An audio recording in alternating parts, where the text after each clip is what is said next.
వెంకటేశాయ. బాలముకుందం కార్యక్రమానికి స్వాగతం.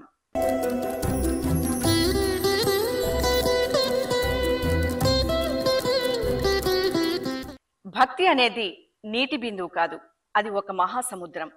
ఆ భక్తి తత్వాన్ని ప్రదర్శించడానికి చిన్నారులు తమ గొప్ప ప్రతిభతో మన ముందుకు రాబోతున్నారు. అందమైన వేదికపైకి చిన్నారులను ఆహ్వానిద్దాం. కార్యక్రమ విశ్లేషకులుగా వ్యవహరిస్తున్న ఆధ్యాత్మిక గురువులు, సంస్కృత విద్యాపీఠం అధ్యాపకులు శ్రీ తనూజ్ విష్ణువర్ధన్ గారిని కార్యక్రమానికి సాదరంగా స్వాగతిస్తున్నాం. గురుగారు నమస్కారం అండి. ఇక ఆలస్యం చేయకుండా కార్యక్రమాన్ని ప్రారంభిద్దాం. కార్యక్రమంలో మొదటి అంశం శ్లోక పఠనం.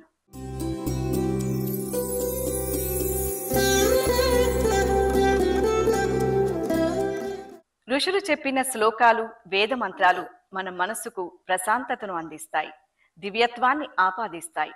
అటువంటి మంగళమైనటువంటి శ్లోకాలను తమ మధుర గాత్రంతో మనకు వినిపించడానికి చిన్నారి సిద్ధంగా ఉంది. ఆహ్వానిద్దాం. అందరికీ నమస్కారం. నా పేరు గంజాం భారతి ప్రమోదాయిని. నేను ఇప్పుడు భాగవతంలోని ఒక పద్యం చెబుతున్నాను. ఇందుగలడందు లేడని సందేహము వలదు, చక్రి సర్వోపగతుండు, ఎందెందు వెతకి చూసిన అందందే గలడు, దానవాగ్రని వింటే. నేను ఇప్పుడు పతంజలి మహర్షి చెప్పిన 10 ఉత్తమ గుణాల్ని చెబుతున్నాను. అహింస, సత్యం, అస్తేయం, బ్రహ్మచర్య, అపరిగ్రహం, శౌచం, సంతోషం, స్వాధ్యాయం, ఈశ్వర ప్రణిధానం, తపస్సు. అహింస అనగా ఏ ప్రాణిని హింస పెట్టకుండా ఉండడం. సత్యం, ఎప్పుడు నిజాలే చెప్పడం. అస్తేయం, దొంగలించకుండా ఉండడం. బ్రహ్మచర్యం, పెద్దవాళ్ళు చెప్పినట్టు నడుచుకోవడం. అపరిగ్రహం, ఎవరన్నా ఏదన్నా ఉచితంగా ఇస్తే మనకి అవసరమైతే కానీ తీసుకోకూడదు. శౌచం, ఎప్పుడు శుభ్రంగా ఉండడం. తపస్సు, మన శరీరాన్ని మన ఆధీనంలో ఉంచుకోవడం. సంతోషం, మన దగ్గర ఉన్నదాంతో సంతోషంగా ఉండడం. స్వాధ్యాయం, చదువుకుంటూ ఉండడం. ఈశ్వర ప్రణిధానం, దేవుణ్ణి ఆరాధిస్తూ ఉండడం. అందరికీ ధన్యవాదాలు. గురువు గారు, చిన్నారి తమ మధుర గాత్రంతో శ్లోకాన్ని చాలా చక్కగా, ఎంతో హృద్యంగా ఆలపించారు. మరి దీనిపైన మీ విశ్లేషణ తెలియచేయండి. చిన్నారి భారతీ ప్రమోదాయిని ఈ రోజున చక్కనైనటువంటి శ్లోక పఠనాన్ని, దానితో పాటుగా ప్రతి ఒక్కరూ కూడా జీవితంలో అలవర్చుకోవలసినటువంటి సద్గుణములను గురించి చాలా చక్కగా తెలియజేసింది. ఏమి లేకపోయినా ఈ లోకంలో మనం బ్రతకగలుగుతాం.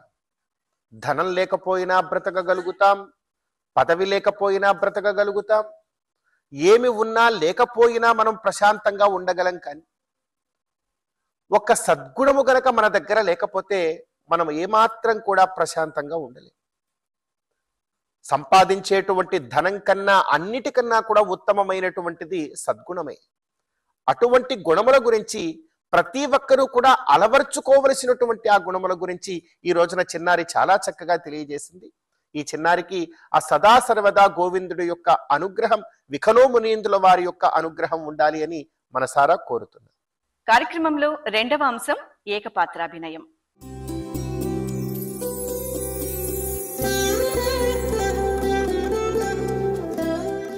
ఒక్కో పాత్ర మన చరిత్రను గుర్తుకు తెస్తుంది.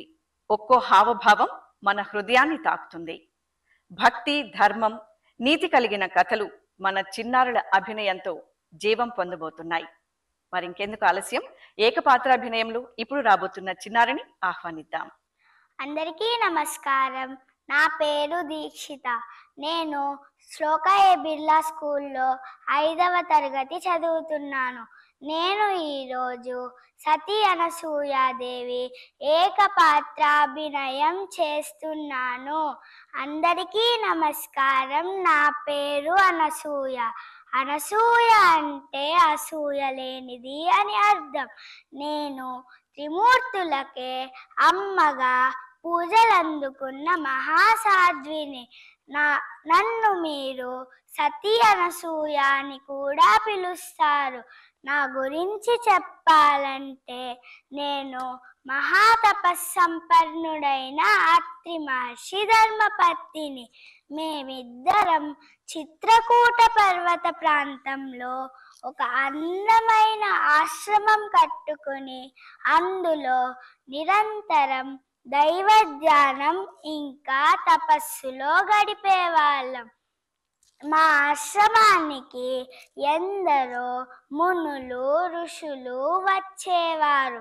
నా సేవలో ఉన్న ఒకే ఒక సంకల్పం భర్త సేవ.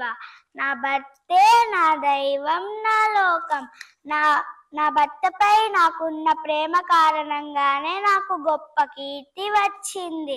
కానీ ఈ లోకంలో నా భక్తిని పరీక్షించాలనుకున్న ముగ్గురు దేవతలు, బ్రహ్మ విష్ణు మహేశ్వరులు, వారి భార్యలైన సరస్వతి లక్ష్మి ఇంకా పార్వతీ దేవీలకు కలిగిన చిన్న అనుమానమే దీనికి కారణం.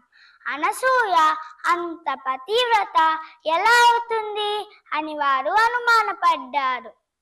ఒకరోజు నా భర్త అత్రి మహర్షి ఆశ్రమంలో లేని సమయంలో ఆ ముగ్గురు త్రిమూర్తులు ముసలి మునుల రూపంలో నా ఆశ్రమానికి వచ్చారు. నేను వారిని భక్తితో ఆహ్వానించి భోజనం సిద్ధం చేశాను. కానీ వారు, తల్లి నువ్వు మాకు దిగంబరంగా వడ్డిస్తేనే మేము భోంచేస్తాము అన్నారు. నా భర్త పక్కన లేని సమయంలో నాకు ఇంత కఠిన పరీక్ష నా మనస్సులో ఒక్క నిమిషం కూడా కఠినంగా అనిపించలేదు. నేను నా మనస్సులో నా భర్త అత్రి మహర్షిని ప్రార్థిస్తూ, ఓ త్రిమూర్తులారా, నా పతిభక్తి నిజమైతే మీరు చిన్న పసిబిడ్డల్లా మారిపోండి అని కోరుకున్నారు. వారు క్షణాల్లో ముద్దులోలికి పసిబిడ్డల్లా మారిపోయారు. అప్పుడు నేను వారికి వస్త్రాలు లేకుండా వడ్డించాను. ఆ తరువాత వారి భార్యల అభ్యర్థన మేరకు నేను వారిని మళ్ళీ త్రిమూర్తుల్లా మార్చాను. నా జీవితం మీకు చెప్పేది ఒకటే, నిజమైన ప్రేమ, నమ్మకం, ధర్మం ఉంటే ఏ కష్టమైనా తప్పుకుంటుంది. భక్తి విశ్వాసం కంటే గొప్ప శక్తి ఏదీ లేదు. ధన్యవాదాలు. గురువుగారు, ఏకపాత్రాభినయంలో చిన్నారి అభినయంపై మీ విశ్లేషణను తెలియచేయండి. చిన్నారి మన పురాణాలలో ఎంతో ఉత్కృష్టమైనటువంటి పాత్ర సతీ అనసూయ ఏకపాత్రాభినయాన్ని చాలా చక్కగా చేసినది. కర్దమ ప్రజాపతి దేవహూతి అనేటువంటి దంపతుల యొక్క పుత్రిక ఈవిడ ఎంతో గొప్ప సాధ్వీమణి. చిన్నారి చెప్పినట్లుగా త్రిమూర్తులను సైతం చిన్న బిడ్డలుగా చేసినటువంటి తల్లి. ఈ ఏకపాత్రాభినయం ద్వారా మనం బాగా గ్రహించవలసినటువంటిది ఏమిటి అనంటే, మన పురాణాలలో ఉండేటువంటి ఆ గొప్ప గొప్ప వారి యొక్క మనోతత్వాన్ని అవగతం చేసుకొని ఇలా చిన్నారులు ఏకపాత్రాభినయం చేస్తూ ఉన్నారు. మరి ఈ ఏకపాత్రాభినయంలో మనం బాగా గ్రహించవలసినటువంటిది, మానవులందరికీ మనకు ఒక ధర్మం ఉంటుంది. ఆ ధర్మాన్ని కనుక వీడకుండా పట్టుకొని మనం ఆ ధర్మాచరణని ఎటువంటి పరిస్థితుల్లో అయినా కూడా ఆచరిస్తూ ఉన్నాము అంటే ఈ లోకంలో మనం ఏదైనా చేయగలుగుతాం. ఆ అనసూయాదేవికి తన యొక్క భర్త సేవయే మహాధర్మము. ఆ ధర్మాన్ని ఆమె వీడలేదు కనుక ఈ లోకాన్నంతటినీ కూడా శాసించేటువంటి త్రిమూర్తులను కూడా చిన్న బిడ్డలను చేయగలిగింది. అది కేవలము మనం ఆచరించేటువంటి ధర్మంలో ఉండేటువంటి గొప్పదనం. మరి ఈ సారాన్ని ఇంత చిన్న వయస్సులోనే అందరూ కూడా చాలా చక్కగా గ్రహించి ఈ చిన్నారి చాలా చక్కగా ఆచరించింది. మరి మనం కూడా అందులో ఉండేటువంటి ఈ ధర్మ వైభవ సారాన్ని గ్రహించి అందరికీ కూడా ధర్మము యొక్క గొప్పతనాన్ని ప్రచారం చేసే ప్రయత్నం చేద్దాం. శ్రీ వెంకటేశ్వర భక్తి ఛానల్ ప్రసారము ద్వారా ఇటువంటి గొప్పదైనటువంటి కార్యము, ఈ కార్యమును ఇంకా చిన్నారులు ఎంతో ఉత్సాహంగా చూడడం అనేటువంటిది ఎంతో గొప్ప ముదావహంగా భావిస్తూ ఆ గోవిందుడి యొక్క అనుగ్రహం ఈ చిన్నారి మీద సదా సర్వదా ఉండాలి అని మనసారా కోరుతుంది. కార్యక్రమంలో 3వ అంశం కళా వైభవం.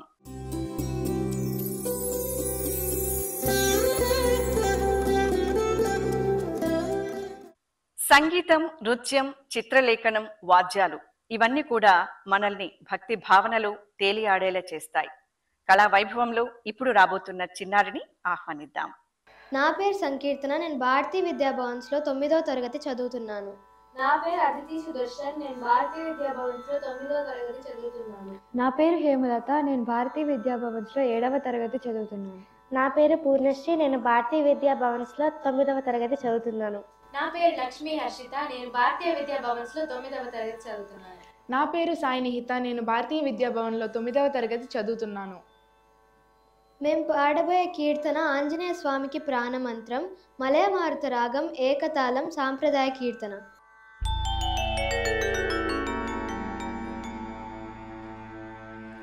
ఆంజనేయ స్వామికి ప్రాణమంత్రం, అయోధ్యాపతి తిరునామ మంత్రం. ఆంజనేయ స్వామికి ప్రాణమంత్రం, అయోధ్యాపతి తిరునామ మంత్రం. ఆద్యంతములు లేని అనస్వర మంత్రం, ఆద్యంతములు లేని అనస్వర మంత్రం. అంబికాపతి నిత్యం స్మరించు మంత్రం, అంబికాపతి నిత్యం స్మరించు మంత్రం. తారక మంత్రం, శ్రీరామ మంత్రం, తిరునామ మంత్రం. రామ రామ రామ రామ రామ రామ రామ రామ రామ రామ రామ రామ రామ శ్రీరామ రామ రామ.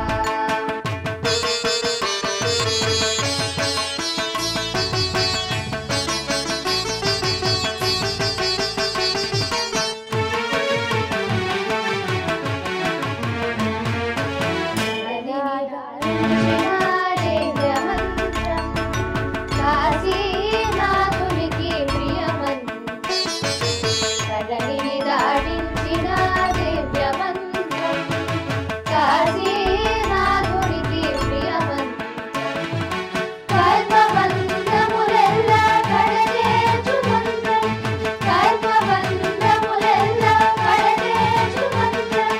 కలియుగ మానవులను ధరింపజేయు మంత్రం, కలియుగ మానవులను ధరింపజేయు మంత్రం. తారక మంత్రం, శ్రీరామ మంత్రం, తిరునామ మంత్రం. రామ రామ రామ రామ రామ రామ రామ రామ రామ రామ రామ రామ శ్రీరామ రామ రామ.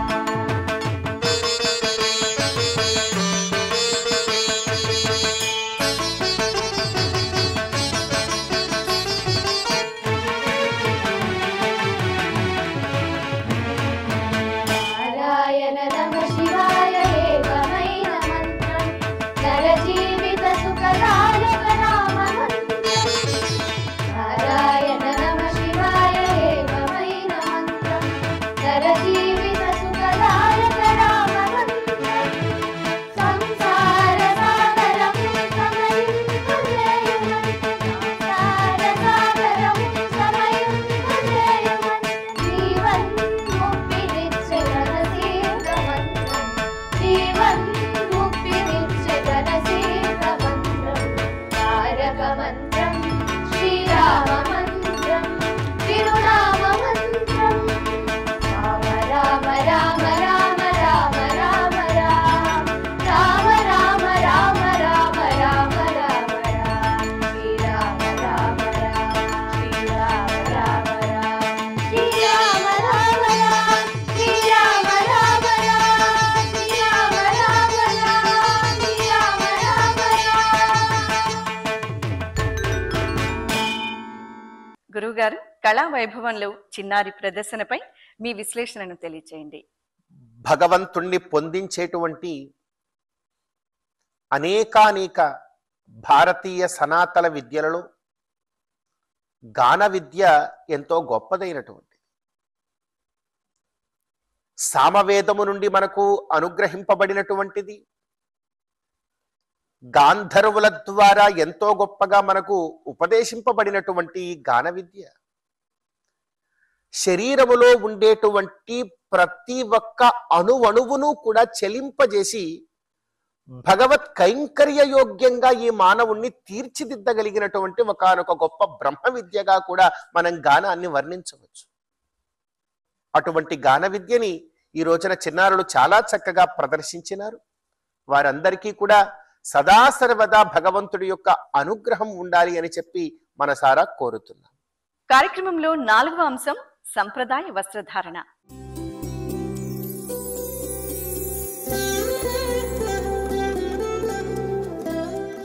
సంప్రదాయం అంటే మన సంస్కృతికి అద్దం, మన మూలాలను గుర్తు చేసే ఒక గొప్ప ఆభరణం. పట్టు వస్త్రాలు, సంప్రదాయ అలంకారాలు ఇవన్నీ కూడా భక్తి శోభను పెంచుతాయి. సంప్రదాయ వస్త్రధారణతో మన ముందుకు రాబోతున్న చిన్నారిని ఆహ్వానిద్దాం. ఓం నమో వెంకటేశాయ. నా పేరు జి గగనశ్రీ. నేను శ్లోకయ బిర్లా స్కూల్లో 6వ తరగతి చదువుతున్నాను. నేను ఇప్పుడు జార్ఖండ్ సాంప్రదాయ వస్త్రమైన సంతాలి చీర గురించి చెప్పబోతున్నాను. సంతాలి చీర భారతదేశంలోని సంతాల్ తెగ మహిళలు ధరించే సాంప్రదాయ దుస్తులు. ఇది ప్రధానంగా జార్ఖండ్, పశ్చిమ బెంగాల్, అస్సాం రాష్ట్రాలలో ప్రసిద్ధి. ఇది పూర్తిగా హ్యాండ్లూమ్తో తయారీ అవుతుంది. చీర తయారీలో పత్తి, నూలు ఎక్కువగా ఉపయోగిస్తారు కాబట్టి తేలిగ్గా ఉంటుంది. ఈ చీరలో ఎక్కువగా ఎరుపు, నలుపు, తెలుపు రంగులు కనిపిస్తాయి. సంతాలి చీరల డిజైన్లు చాలా సరళంగా గీతలు పెట్టే ఆకారాలతో ఉంటాయి. ప్రతి డిజైన్ సంతాల్ యొక్క తెగ సాంప్రదాయ విశ్వాసాలు, జీవన శైలిని చూపిస్తుంది. ఈ చీర సంతాలి మహిళలు రోజువారీ జీవితంలో కూడా ధరిస్తారు. ప్రత్యేకంగా పండుగలు, ఆచారాలు, నృత్యాలు ధరిస్తారు. బహా, కరామ, సోహరాయి తెగ పండుగలలో ఈ చీర ముఖ్యమైనదని భావిస్తారు. సంతాలి చీర చాలా సౌకర్యంగా, తేలిగ్గా ఉండడం వలన ధరించేకి చాలా సులభంగా ఉంటుంది. సంతాలి చీరలో ఉన్న సరళమైన రంగులు ప్రకృతిని, గ్రామీణ జీవనాన్ని ప్రతిబింబిస్తుంది. సంతాలి చీర భారతదేశంలోని తెగల వైవిధ్యాన్ని, సంస్కృతిని ప్రపంచానికి చూపిస్తుంది. మొత్తంగా ఇది సరళత, సాంప్రదాయ, తెగ సంస్కృతికి ప్రతీక ఉన్న అందమైన సాంప్రదాయ చీర. ధన్యవాదాలు.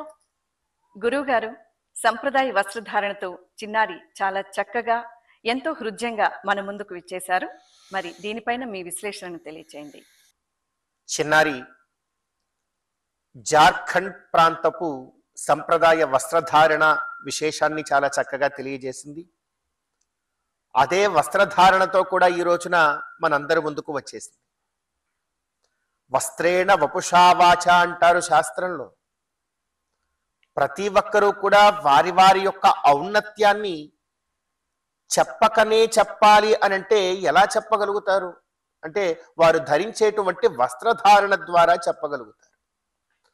వారు ధరించేటువంటి వస్త్రధారణే వారి యొక్క ప్రాంతీయ ఔన్నత్యాన్ని గురించి, వారి యొక్క మనోతత్వాన్ని గురించి కూడా తెలియజేస్తుంది. అలా మన భారతావరిలో ఒక్కొక్క ప్రాంతంలో ఆయా ప్రాంతపు ఔన్నత్యాన్ని తెలియజేసేటువంటి వస్త్రధారణ వైభిన్నం చాలా గొప్పగా ఉంటుంది. అందులోనూ జార్ఖండ్ రాష్ట్రం అనేటువంటిది చాలా గొప్పది. జార్ఖండ్ అంటేనే చాలా గొప్పదైనటువంటి తపోవనములకు ఆలవాలమైనటువంటి ప్రాంతం అది. అటువంటి ప్రాంతపు వస్త్రధారణ విశేషాలలో కూడా తపశ్శక్తి ఎంతగానో కనపడుతుంది. మరి చిన్నారి చెప్పినట్టు వర్ణత్రయము కూడా అవన్నీ కూడా శాంతికి గొప్పదైనటువంటి చిహ్నములు. మరి అందులో ఉండేటువంటి వస్త్రధారణ వైభవాన్ని కూడా మనం అందరం తెలుసుకునే ప్రయత్నం చేయాలి. ముఖ్యంగా బాలముకుందం కార్యక్రమం చూసేటువంటి చిన్నారులందరూ కూడా ఈ గొప్పదైనటువంటి ఆయా ప్రాంతపు వస్త్రధారణ వైభవాన్ని కూడా తెలుసుకోవడం ద్వారా గొప్పదైనటువంటి ఒక జ్ఞానము వారందరికీ జీవన విధాన జ్ఞానము కలిగేటువంటి అవకాశం ఉంది. మరి వారందరికీ అటువంటి జ్ఞానం కలగాలి. ఈ జార్ఖండ్ వస్త్రధారణలో ఈ రోజు విచ్చేసినటువంటి చిన్నారికి సదా సర్వదా గోవిందుడి యొక్క అనుగ్రహం ఉండాలి అని మనసారా కోరుతున్నాం. గురువుగారు, కార్యక్రమంలో ఎప్పటిలాగే చిన్నారులకు మీరందించే ఒక మంచి మాటను తెలియచేయండి. నదేవా యష్టిమాదాయ రక్షంతి పశుపాలవత్ ఎంతు రక్షతుమిచ్చంతి బుద్ధ్యా సంవిభజంతి తం. మనందరం భగవంతుడి యొక్క అనుగ్రహంతో చాలా గొప్పదైనటువంటి మానవ జన్మను పొందినటువంటి వారు. ఈ మానవ జన్మలో ఉత్తమమైనటువంటి స్థితిని మనందరం కూడా పొందాలి. ఈ జన్మకు మనం సార్థక్యాన్ని కలిగించుకోవాలి అనంటే భగవంతుడి ద్వారా అనుగ్రహింపబడినటువంటి ఏదో ఒక కళని మనమందరం కూడా పొంది తీరవలసింది.